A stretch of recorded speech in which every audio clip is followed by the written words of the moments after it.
You know, I love all the emails and letters we receive at CWK. And if you're a fan of the show, you know that I always have a guest with me. But today, thanks to all your feedback, I'm riding solo. When I was introduced to my first dish today, I would not even try it because it had sashimi in it. You know what sashimi is, right? Raw fish. But when I got my courage up, I was like a marlin on a hook. It's called ahi poke. Now, you probably are wondering what poke is. Now, poke basically is a salad that contains some kind of meat and vegetables and some kind of either like a vinegary or soy kind of marinade. It's extremely Hawaiian all the way.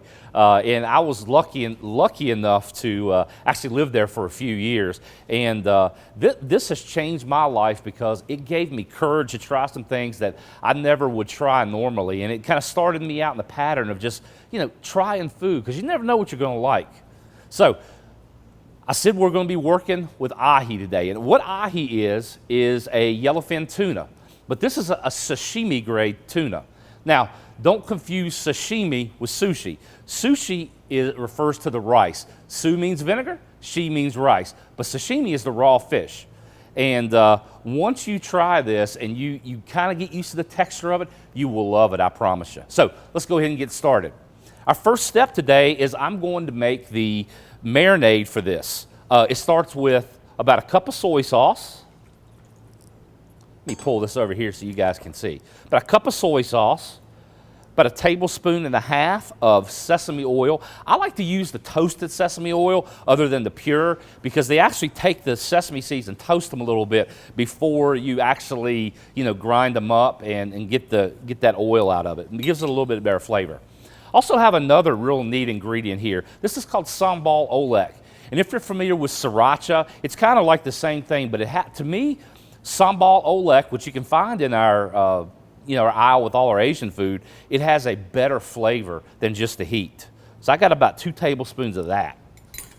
Also want to add in just another pinch of chili flakes just to throw in there. Now, what also I have here is I have some minced ginger and minced garlic. The ginger here, you can buy it in a big root. We sell these in our stores, very popular item. And, it has a funny story. The first time I was cooking with one of my sons in the kitchen, he scratched that off and he started to cut it and he went, "Dad, that smells like ginger ale." I'm like, "Yes, son, that's what ginger ale is made of, is fresh ginger." So I've got about a tablespoon or so of ginger and about a tablespoon or so of garlic. And I'm going to put that in there. Okay. Now, next step is I want to add a little bit of onion and green onion. Now you're saying, "Chef, why are you going to use red onion and green onion in this thing?" Well, I'll tell you. You get a nice onion flavor out of the red onion. It's a little sweet. But then the green onion, you come back and it has a little more pungent flavor to it, which I really like. It gives the dish a little bit of a depthness to it. So I'm just going to just slice a little bit. And I don't really like to cut these in big chunks. I just kind of like to just shave them a little bit. See how thin those are?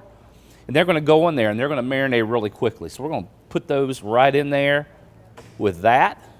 And then I'm going to take the green onion, but I'm going to put these on a little bit of a larger chop here. When I get green onions, you always see these 2 rubber bands. And not everybody knows what these things are for, but if you use them, you put one at the bottom to hold the whole stalk together, and then you put the one at the top. It'll keep these things together, and they'll cut really easy. So I'm going to take that first little bit, and I'm just going to knock it off because I don't like that. Sometimes the ends get a little bit brown or whatever, or burnt. So I'm just going to chop these. I'm going to use about a half a bunch. And it gives you, like I said, it just gives you another level of flavor in this dish. When I did live in Hawaii, I had a fish market right down below my house where I lived, and what I like to do, I like to go down there and just get that stuff right off the boat. One thing about tuna itself is that this far inland, you're going to have to get it frozen, fresh frozen. And what they do, they take this stuff after they catch it, they fillet it right on the boat and flash freeze it. So that's one way to get it, this far inland. But one thing about tuna in sashimi grade is it should smell like the ocean.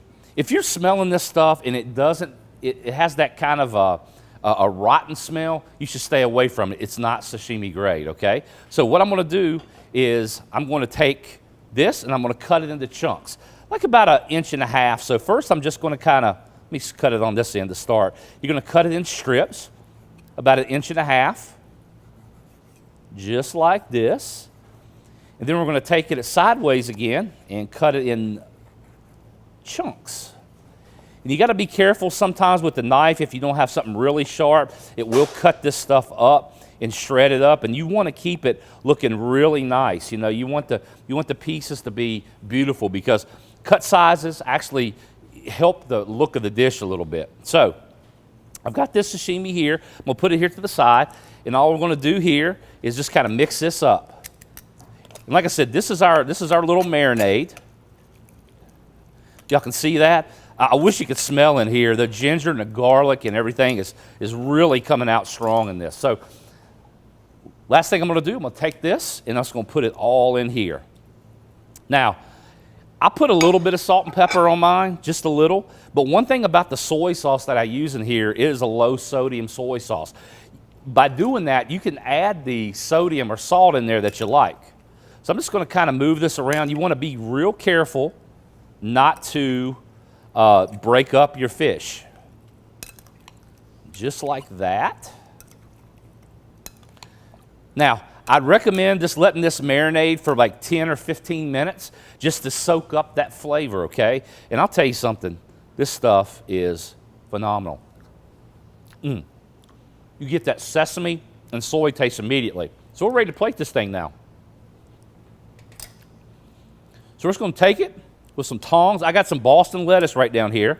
I'm just gonna put it right on here, just like this.